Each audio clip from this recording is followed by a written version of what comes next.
भारत से सिर्फ अंग्रेजों को नहीं भगाना है, अंग्रेजियत को भगाना है। हमारे तो क्रांतिकारियों के सामने भी ये विकल्प था। अंग्रेजों ने, आपको मालूम है, ऑफर किया था कि ये जो सत्ता चल रही है इसमें हमारे साथ शामिल हो जाओ, तुम भी लूटो हम भी लूटे। सारे क्रांतिकारियों ने साफ मना किया था कि इस लूट की व्यवस्था में हमें शामिल नहीं होना, हमें संपूर्ण आजादी चाहिए, संपूर्ण स्वराज्य चाहिए। और जिस क्रांतिकारी ने ये बात सबसे पहले कही थी ना, उन्हीं का नाम था नेताजी सुभाष चंद्र बोस। आपको मालूम है उनके जीवन की विडंबना क्या थी? उनको आईसीएस की नौकरी में सेलेक्ट होना पड़ा उनके पिताजी की इच्छा की पूर्ति के लिए। पिताजी चाहते थे कि बेटा मेरा कलेक्टर बने, और बेटे को बार बार वो ताना मारते थे कि तू बन नहीं सकता, तेरी होशियारी कम है, तेरे पास तैयारी नहीं है, इसलिए बहाना बनाता रहता है। तो बेटे ने अपनी पात्रता सिद्ध करने के लिए परीक्षा दी आईसीएस की, और उस जमाने में आईसीएस की परीक्षा देने के लिए 4-4 साल लोग पढ़ाई करते थे। नेताजी सुभाष चंद्र बोस ने सिर्फ 7 महीने पढ़ाई की थी, और उतनी पढ़ाई में उन्होंने आईसीएस के टॉपर की लिस्ट में 4थी पोजीशन पाई थी। उस जमाने में आईसीएस टॉप करना किसी भारतीय लड़के के लिए तो संभव ही नहीं था, क्योंकि अंग्रेज टॉप किया करते थे उस परीक्षा में। वो पहले भारतीय व्यक्ति थे जिनको 4था स्थान मिला टॉपर लिस्ट में। बड़ी मजेदार घटना है, वो लंदन गए थे, कैम्ब्रिज यूनिवर्सिटी में एडमिशन होके आईसीएस में बैठे थे। तो जिस दिन रिजल्ट आया ना, तो उनके सहयोगी गए थे रिजल्ट देखने के लिए, वो नहीं गए।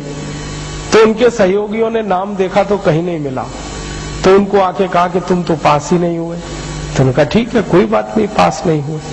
शाम को सेक्रेटरी आया, ब्रिटिश गवर्नमेंट के एक डिपार्टमेंट का सेक्रेटरी आया कि तुम्हारा नाम पास होने वालों में नहीं है, टॉपर वाली लिस्ट में है, और वो लिस्ट अभी तक लगी नहीं। अब सुभाष चंद्र बोस को दुविधा हो गई कि मैं तो आईसीएस हो गया, अब मुझे कलेक्टर होना पड़ेगा, कलेक्टर माने लूटना पड़ेगा, लूट का कुछ हिस्सा अंग्रेजों को देना पड़ेगा। तो उनके मन में ये घमासान शुरू हुआ कि मैं इस लूट में शामिल हो जाऊं या लूट की व्यवस्था के बाहर निकलकर देश के लिए काम करूं। अंत में उनके दिल ने कहा कि तुमको तो लूट में शामिल होना नहीं है, क्योंकि तुम्हारा जन्म इसके लिए हुआ नहीं है।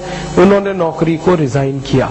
जब उन्होंने इस्तीफा लिखा था तो ब्रिटिश सिस्टम में हड़कंप मच गया था, क्योंकि भारत में कई लड़के पहले आईसीएस बन चुके थे, किसी में हिम्मत नहीं हुई थी इस्तीफा देने की। उन्होंने दिया, और इस्तीफे में जब उन्होंने लिखा तो यही लिखा था कि इस तंत्र में मैं शामिल इसलिए नहीं हो सकता कि मेरी भारत माता की लूट के लिए ये तंत्र बना है, और मैं मेरे देश को लूटूं ये मेरा दिल मुझे गवाही नहीं देता, मैं इसलिए छोड़ रहा हूं। रिजाइन किया, बोरिया बिस्तर समेट के भारत वापस आ गए। पिताजी के दिल पर वज्रपात हो गया कि बेटे ने आईसीएस को लात मार दी।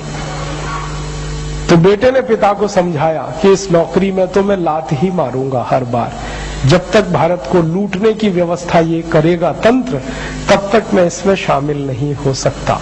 इसलिए चंद्रशेखर आजाद ने आईसीएस को छोड़ा, और जैसे आईसीएस छोड़ी उन्होंने, तो सारा देश उनके लिए खड़ा हो गया। जब वो लंदन से वापस आए थे ना, उस समय पानी के जहाज चला करते थे, बंबई में उतरे थे। जो हुजूम बंबई में निकला था, गजब के लोग थे वो।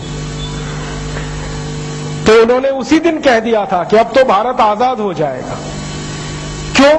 जब मुझे समर्थन देने के लिए इतने लोग भारत में हैं, तो मैं जब गांव-गांव जाऊंगा तो कितने लोग खड़े हो जाएंगे। उसी कॉन्फिडेंस से, उसी आश्वासन पर उन्होंने आजाद हिंद फौज का गठन किया था, वो भी भारत से बाहर जाके। और जब फौज बनाई थी तो माताओं ने अपने मंगल सूत्र उतार के उनको दान किए थे। एक माँ उनके पास आई थी अपने अंधे बेटे को लेके कि इसको फौज में ले लो। तो उन्होंने कहा इसको तो दिखाई नहीं देता। तो बेटे ने क्या कहा कि दिखाई तो नहीं देता, लेकिन आपकी फौज में आ जाऊंगा तो दुश्मन की एक गोली तो कम कर ही दूंगा।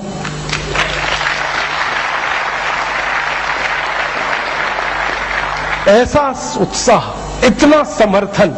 तो मुझे तो यही भरोसा होता है कि उस जमाने में अगर इतना उत्साह और समर्थन मिला देश के क्रांतिकारियों को, तो आज क्यों नहीं मिलेगा, जरूर मिलेगा।